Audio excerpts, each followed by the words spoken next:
تو تمہارے سامنے آپشن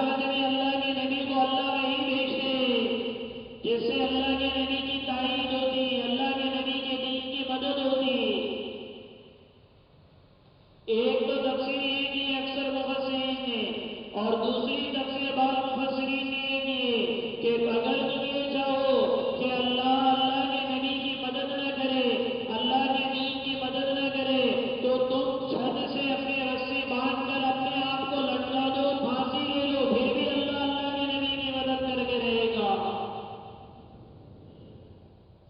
اللہ کے دین کی مدد کر کے رہے گا اور قیامت تک کے لیے، لیکن دین کی مدد بھی اللہ اس وقت کرے گے جب میں اور آپ بھی دین کی فکریں کریں گے۔ من كان يظن أن لن ينصره الله في الدنيا والآخرة، جو یہ گمان کرتے کہ اللہ کے نبی کی ہرگز مدد نہیں کریں گے، نہ دنیا میں نہ آخرت میں، فَلْيَمْدُدْ بِسَبَبٍ إِلَى السَّمَاءِ، تو ایسے لوگوں کو چاہیے کہ وہ آسمان کی طرف ایک رسی ڈال لے، رسی کے ذریعے سے مدد طلب کرے، ثُمَّ لْيَقْطَعْ، پھر وہی کو بند کر دے، موقوف کر دے، فَلْيَنظُرْ، پھر دیکھ لے، هَلْ يُذْهِبَنَّ كَيْدُهُ مَا يَغِيظُ، کیا اس کی تدبیر اس چیز کو لے جائے گی جو انہیں غصہ دلا رہی ہے، یعنی اللہ کی مدد کو کیا یہ چیز ختم کرے گی ان کی؟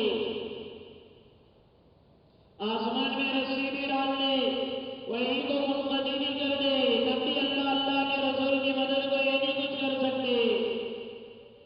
اللہ اپنے نبی کی مدد کر کے رہیں گے، اللہ اپنے دین کی مدد کر کے رہیں گے۔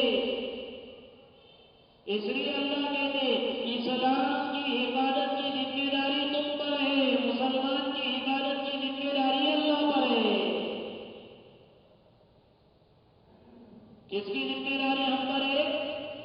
اسلام کی حفاظت کی ذمہ داری، اور مسلمان کی حفاظت کی ذمہ داری، ہم اسلام کی حفاظت کریں گے تو اللہ مسلمان کی حفاظت کرے گا۔ ساری دنیا کا جھگڑا ہی ختم ہے، ورنہ مسلمان بڑی بڑی تنظیمیں پیش کر لے، اگر ان تنظیم والوں میں اسلام نہیں ہے، ایمان نہیں ہے، اللہ کا دین نہیں ہے، تو اللہ کی مدد کبھی بھی نہیں آئے گی مسلمانوں کے ساتھ۔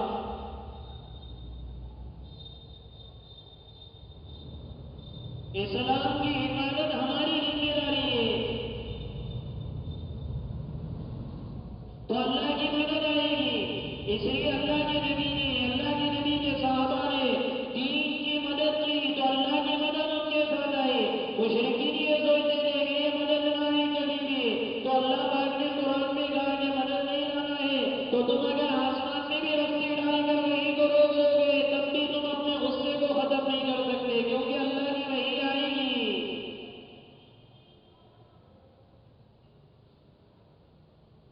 وَكَذَلِكَ أَنزَلْنَاهُ آيَاتٍ بَيِّنَاتٍ، اور اسی طرح ہم نے ان کے اوپر واضح کھلی آیتیں تعیین حق کے لیے نازل فرمائی۔ حق کیا ہے، باطل کیا ہے، اللہ نے ساری آیتیں اتار دی۔ وَأَنَّ اللَّهَ يَهْدِي مَن يُرِيدُ، اللہ جس کو چاہتا ہے ہدایت دیتا، اور اللہ اسی کو چاہتا ہے جو ہدایت کا طالب بھی ہو، جو ہدایت کا طالب بھی ہو، اللہ اسی کو ہدایت دینا چاہتا، اور نہ جو ہدایت کا ہی طالب نہ ہو تو وہ اندر طلب بھی ضروری ہے، ورنہ بغیر طلب کے اللہ نہیں نوازتے، اللہ غیور ہے، غیرت والے ہیں اللہ۔ تمہارے اندر طلب نہ ہو اور تمہیں حافظ بنا دے، ایسا ہوگا؟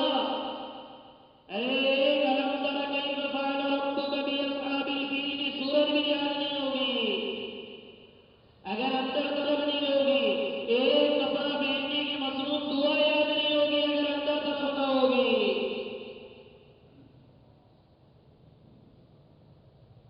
مسجد میں چل کر نہیں آ سکو گے اگر عقل طلب نہ ہوگی۔ اللہ ہدایت دیتا جس کو چاہتا ہے، اور چاہتا کس کو ہے؟ جس کے اندر تھوڑی بھی طلب ہو۔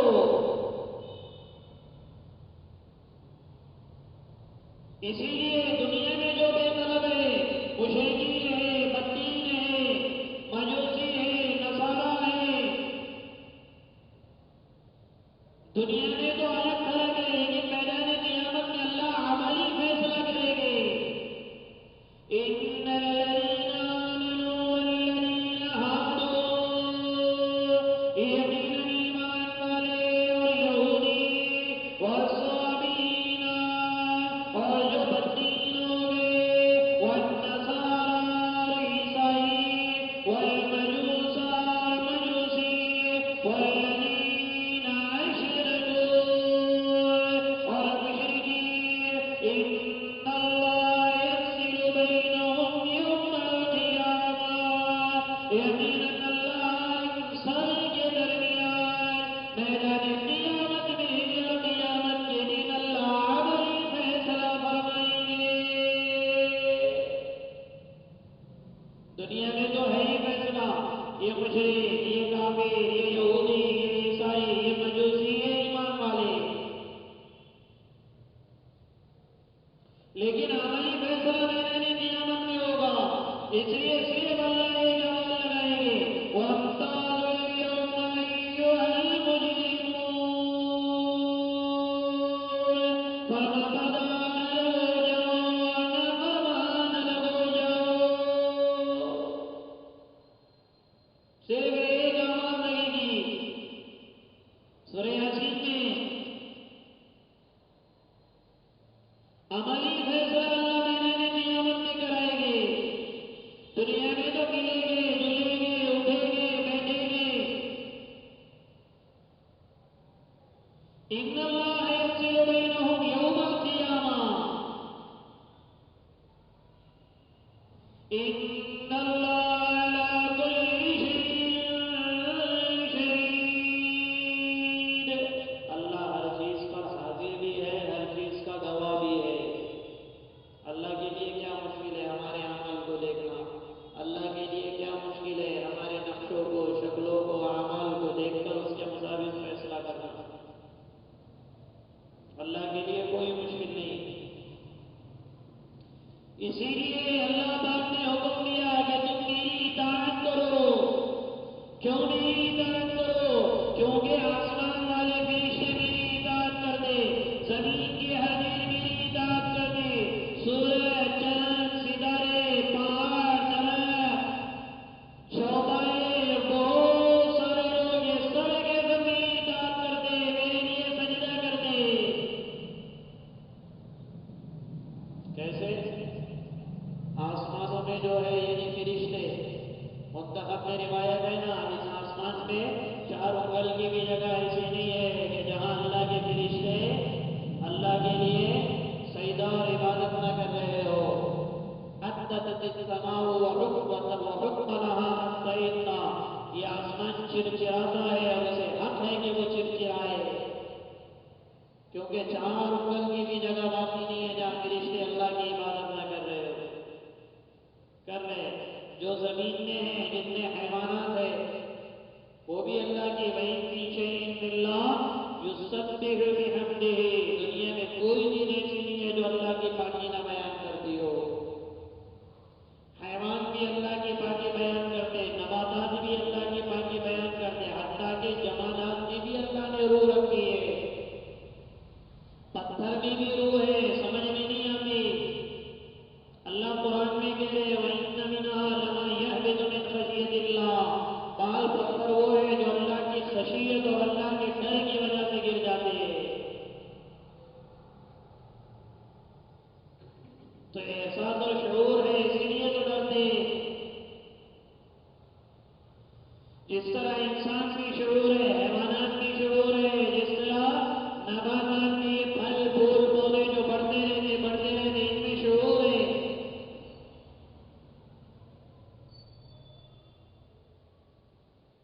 لیکن انسانوں کے بارے میں اللہ کہہ رہے ہیں سب انسان میری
بہت سے لوگ کرتے ہیں لیکن سب نہیں کرتے. ہر ایک میرے سامنے سر بسجود نہیں ہوتا. یہ شکوہ ہے اللہ کا ہم سے. اور ظاہر سی بات ہے ہر جانور ہر چیز اللہ کی ہر شے اللہ کی تصویر بیان کرتی. دیکھو انسانوں میں کتنے لوگ ہیں جو مسجدوں میں نماز کو آتے، کتنے لوگ ہیں جو اللہ کے گھروں کو آباد کرتے، کتنے لوگ ہیں جو اللہ کے سامنے سجدہ کرتے، اور بہت ساروں کے بارے میں کیا ہے انسانوں میں وَكَثِيرٌ حَقَّ عَلَيْهِ الْعَذَابُ، بہت سارے وہ ہیں جن پر اللہ کا عذاب ثابت ہو چکا. یعنی یہ طے ہے کہ انسانوں میں سے بہتوں کو اللہ عذاب دے کر رہے گے. کیوں؟ کیونکہ اللہ کے سامنے جھکتے نہیں. اللہ کے سامنے نہیں جھکے گے تو اللہ مخلوق کے سامنے جھکائے گا، اور پھر اللہ ذلیل کرے گے. جو اللہ کے سامنے نہیں جھکتا اللہ اسے غیروں کے سامنے جھکاتا ہے. جو اللہ کے سامنے نہیں جھکتا اللہ اسے غیروں کے سامنے جھکاتا اور جھکا کر ذلیل کرتا. وَمَن يُهِنِ اللَّهُ فَمَا لَهُ مِن مُّكْرِمٍ، جس کو اللہ ذلیل کر دے اس کی کوئی عزت کرنے والا نہیں ہوتا. دعا کرو اللہ ہم کو کبھی ذلیل نہ کرے، نہ دنیا میں نہ آخرت میں. کیوں؟ وَمَن يُهِنِ اللَّهُ، جسے اللہ ذلیل کر دے فَمَا لَهُ مِن مُّكْرِمٍ، کوئی مائی کلال نہیں ہے جو اسے عزت دے کر بتائے. اور جسے اللہ عزت دینے پر آئے کوئی مائی کلال ایسا نہیں ہے جو اسے ذلیل کر کے بتائے. عزت اور ذلت کے مالک کون ہے؟ اللہ ہے. وہی کہہ رہے اللہ وَمَن يُهِنِ اللَّهُ، جس کو اللہ ذلیل کرنے پر آئے فَمَا لَهُ مِن مُّكْرِمٍ، کوئی مائی کلال نہیں ہے جو اسے عزت دے کے بتائے. کیوں؟ ان اللہ یفعل ما یشاء، اللہ جو چاہتا ہے وہ کرتا ہے. جس کو چاہتا عزت دیتا، جس کو چاہتا ذلت دیتا. اس لیے عزت کا معیار اللہ کے سامنے جھکنا ہے. عزت کا معیار اللہ کے سامنے جھکنا ہے. اللہ کے سامنے نہ جھکنا یہ ذلت ہے. اللہ کے سامنے جھکنا یہ ارے بھائی کیا ہے؟ عزت ہے. اور اللہ کے سامنے نہ جھکنا یہ ذلت ہے. اور اللہ جسے ذلیل کر دے اسے کوئی عزت دنیا کے ساری طاقت مل کر یہ چاہے اسے عزت دینا، اور اللہ چاہے اسے ذلیل کرنا، تو عزت کے نقشوں میں بھی اللہ ذلیل کر کے بتائیں گے. اور ساری دنیا یہ سوچے گی اسے ذلیل کرنا ہے تو اللہ ذلت کے نقشوں میں بھی اسے عزت دے کر بتائیں گے. سارا کنٹرول اللہ کے ہاتھ میں. یفعل ما یشاء، جو چاہتے اللہ کرتے. اس لیے اللہ نے دو فریم بنائے. ایک جہنمی ہوگا جو اللہ کے سامنے نہ جھکے گا، اور ایک فریق جنتی ہوگا جو اللہ کے سامنے جھک جائے گا. هَذَانِ خَصْمَانِ اخْتَصَمُوا فِي رَبِّهِمْ، یہ دونوں فریق ہیں جنہوں نے اپنے پروردگار کے معاملے میں اختلاف کر دیا. فَالَّذِينَ كَفَرُوا قُطِّعَتْ لَهُمْ ثِيَابٌ مِّن نَّارٍ، جن لوگوں نے کفر کیا ان کے لیے جہنم کے کپڑے، آگ کے کپڑے جہنم میں پہنائے جائیں گے. يُصَبُّ مِن فَوْقِ رُؤُوسِهِمُ الْحَمِيمُ، ان کے سروں کے اوپر سے کھولتا ہوا پانی ڈال دیا جائے گا. يُسْحَرُ بِهِ مَا فِي بُطُونِهِمْ وَالْجُلُودِ، جو کچھ ان کے پیٹوں میں اب گیا ہے انہیں اور ان کی کھالوں کو اس پانی کے ذریعے سے کھینچ دیا جائے گا. وَلَهُمْ مَقَامِعُ مِنْ حَدِيدٍ، اور ان کو مارنے کے لیے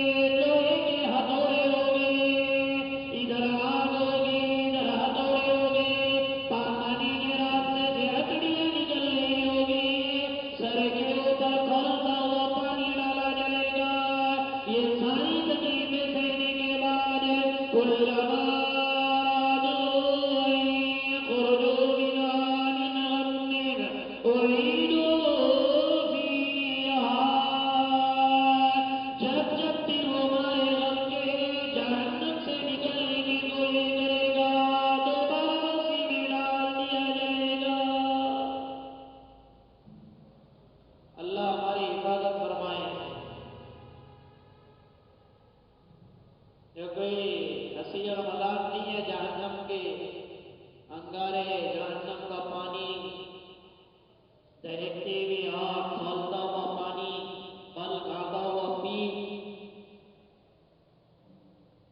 یہ سب سہ کر بھی جب اوپر بھاگنے کی کوشش کرے گا، اعیدوا فیہا، اللہ دوبارہ ڈال دے. ایسا کیوں ہوگا؟ بھاگنے کا چانس کیوں دے گا اللہ؟ کہیں پر آدمی اگر کسی سے بھاگنے کی کوشش کرے، جیسے کوئی ادھر سے آیا تو وہ ادھر سے بھاگنے کی کوشش کرے اور وہ دیکھ لے ادھر، وہ پکڑ لے تو اس کو اور زیادہ ٹینشن آتا ہے. کیا یار، میں اس سے بھاگنے کی کوشش کر رہا ہوں اور یہ آواز دے کے بلا رہا. پھر اور جانے کی کوشش کرے اور بلائے تو آدمی کو ارے غصہ آتا ہے نہیں آتا؟ مجھے آتا، آپ کو نہیں آتا ہوگا تو کیا معلوم. یعنی ایک آدمی یہ چاہے کہ مجھے اس سے ملنا نہیں ہے اور بار بار اس کو کوئی بلائے تو ٹینشن آئے گا یا نہیں آئے گا؟ اسی طرح جہنم میں اللہ تھوڑی ڈھیل دیں گے، یعنی یہ کیا ہو جائے، چڑھے. جیسی آگے نکلنے کی کوشش کرے گا دوبارہ اللہ ڈھکلوا دیں گے. تو یہ غصہ بڑھانے کے لیے دنیا میں جتنی موج مستیاں کر کے آیا یہاں پر اتنا سہنا پڑے گا. اللہ پوری امت مسلمہ کی حفاظت فرمائے. جو بھی ایمان ہے اللہ انہیں ہدایت نصیب فرمائے، کیونکہ جہنم کی آگ کو کوئی برداشت نہیں کر سکتا. دنیا کی آگ نہیں برداشت کر سکتے، جہنم کی خاک آپ برداشت کریں گے. دنیا کا گرم پانی برداشت نہیں کرتے، جہنم کا کھولتا ہوا پانی برداشت کر سکے گے. دنیا کی معمولی سڑان برداشت نہیں کر سکتے، سارے جہنمیوں کا خون اور پیپ جب پلایا جائے گا تو برداشت ہو سکے گا؟ اللہ ہم سب کی حفاظت فرمائے، پوری امت مسلمہ کی حفاظت فرمائے. اور جب یہ تکلیفیں سہے گا اللہ کہیں گے وذوقوا عذاب الحریق، چکھو دہکتی ہوئی آگ کا عذاب چکھو.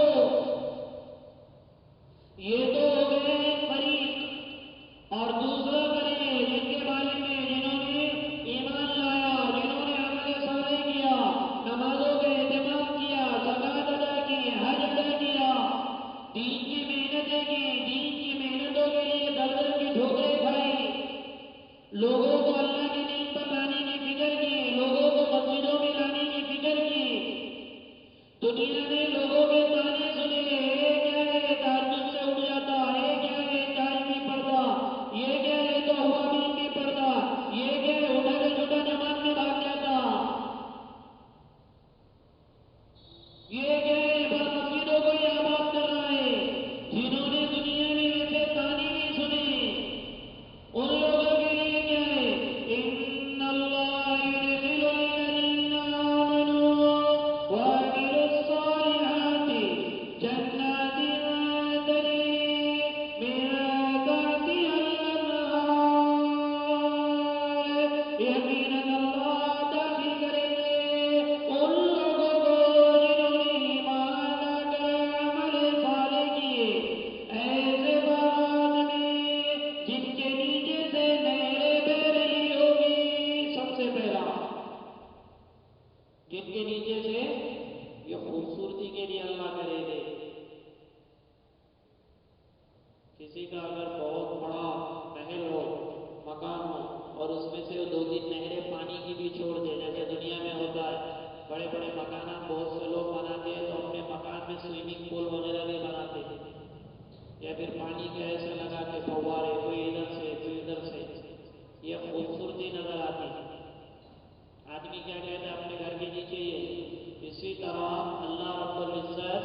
ولولوا، چاندی کے بھی کنگن ہوں گے، اور بعض جگہ قرآن نے کہا اساور من فضہ، چاندی کے کنگن، موتیوں کے کنگن، سونے کے کنگن۔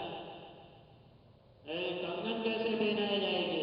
اس لیے علماء نے لکھا ہے دنیا میں جتنے بادشاہ گزرے ہیں وہ بادشاہ لوگ، کیونکہ دنیا میں تو حرام ہے سونے چاندی کو استعمال کرنا مرد کے لیے، یا کھانے کا برتن سونے چاندی کا بنا لینا، یہ بھی حرام ہے، استعمال نہیں کر سکتے۔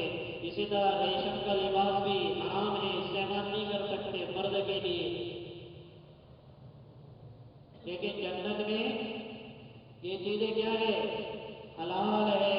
ہر چیز، ہر جگہ کا قانون الگ الگ ہے، ہر جگہ کا قانون، دنیا میں حرام ہے، جنت میں حلال ہے، ہوتا ہے دنیا میں ایسے قانون ہے۔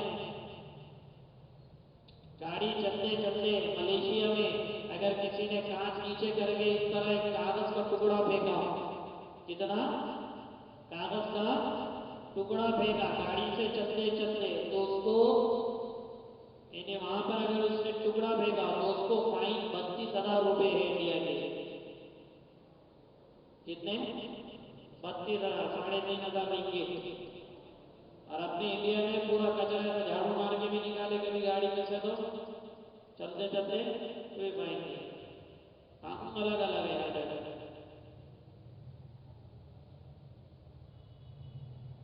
دنیا میں تو حرام ہے، سونا بھی استعمال نہیں کر سکتا مرد، نہ انگوٹھی میں۔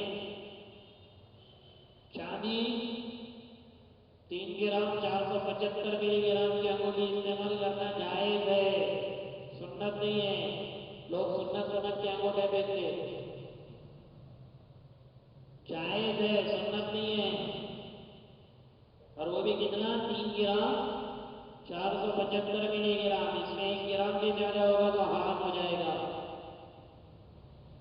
اچھے اچھے سمجھنے بوجھنے جاننے بوجھنے والے پہنتے۔ اور اگر زینت کے لیے ہے، سنت کی بھی نیت نہیں ہے، حضور نے پہنے نہیں ہے، صرف کیا ہے، ذرا جو دکھتے نہیں وہ دکھاتے، جو دکھتے نہیں وہ دکھاتے۔ خامہ خواہ گھڑی دیکھو تو جو انگوٹھے پہنتے نا خامہ خواہ یوں یوں یوں یوں بتائیں گے ایسا، یہ جیسا گھڑی کسی نے پہنا تو گھڑی گھڑی نہیں ہے، نئی گھڑی پہنا تو ایسا کر کر کے بتاتے۔ ایسی انگوٹھی اگر کسی نے پہنا نا تو خامہ یوں یوں یوں کر کے بتاتے۔ تو اگر زینت کے لیے ہے تو مکروہ تحریمی ہے، حرام کے قریب ہے مرد کے لیے، چاہے کون سی بھی انگوٹھی ہو پہننا جائز ہے۔ چاندی کی 3 گرام 475 ملی گرام مرد کے لیے، عورت کے لیے تو پورا، عورت سونے چاندی کی بھی بن گئی تو عورت کے لیے جائز ہے۔ لیکن جنت میں اللہ پہنائیں گے، کیوں؟ کیونکہ جنت کا فیشن ہی وہ ہے۔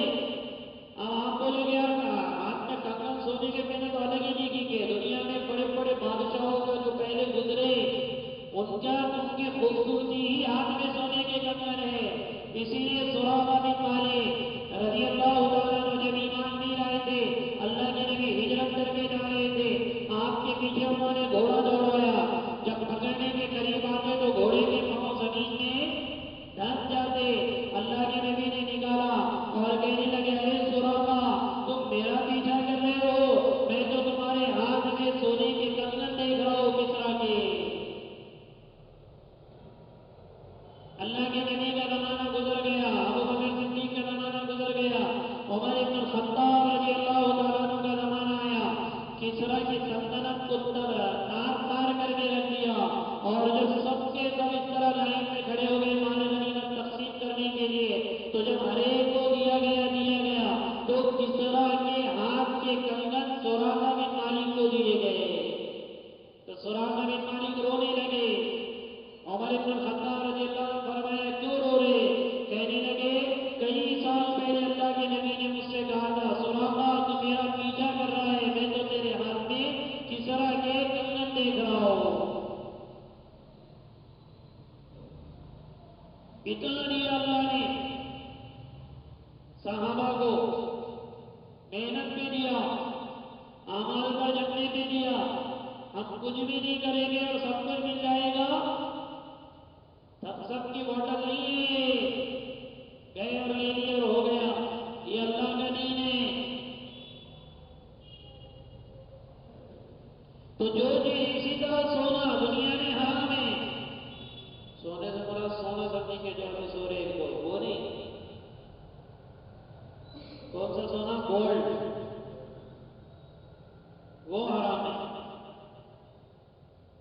کیونکہ کبھی کبھی سمجھنے میں دشواری ہوتی ہے. ایک مرتبہ ہم نے ہمارے نانی سے ایک مرتبہ کہا کہ تم کو معلوم ہے؟ کہا نہیں. وہ ایک شادی میں میاں بیوی کو سونے کا پلنگ دے رہے. تو بولے اللہ سونے کا پلنگ. ہمارے گھر کا کتنے بڑے گھر کے ہوں گے، کتنے 2-3 دن تک تو کنفیوز رہے. بعد میں ان کو بولے وہ سونے کا پلنگ دے دے گا. کس کا پلنگ؟ سونے کا. تو صحیح ہے. تو اس لیے سونا حرام ہے سے مراد سمجھے کہ سونا حرام ہے وہ نہیں، استعمال کرنا حرام ہے. ورنہ بنا کر رکھ سکتے.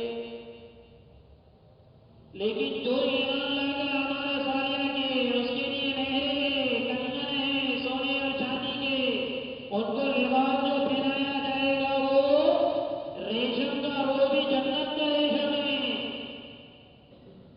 یہاں کا ریشم نہیں، صرف نام ہے ریشم. لیکن مرد کے لیے اس دنیا میں ریشم حرام ہے. حضور نے فرمایا جو دنیا میں سونا پہنے گا قیامت کا جنت میں اسے سونا نہیں دیا جائے گا. جو دنیا میں ریشم پہنے گا جنت میں اور ریشم سے محروم کر دیا جائے گا.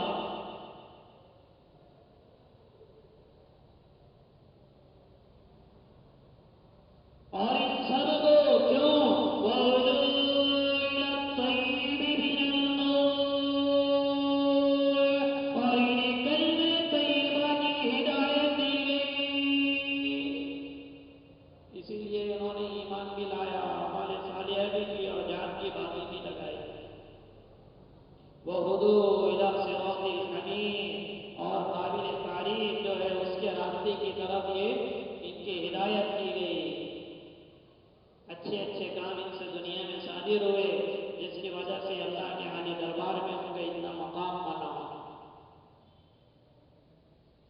بسم اللہ الرحمن الرحیم. اللہم لک الحمد کلہ ولک الشکر کلہ ولک الثناء کلہ ولک الخلق کلہ والیک یرجع الامر کلہ بیدک الخیر کلہ انک علی کل شیء قدیر.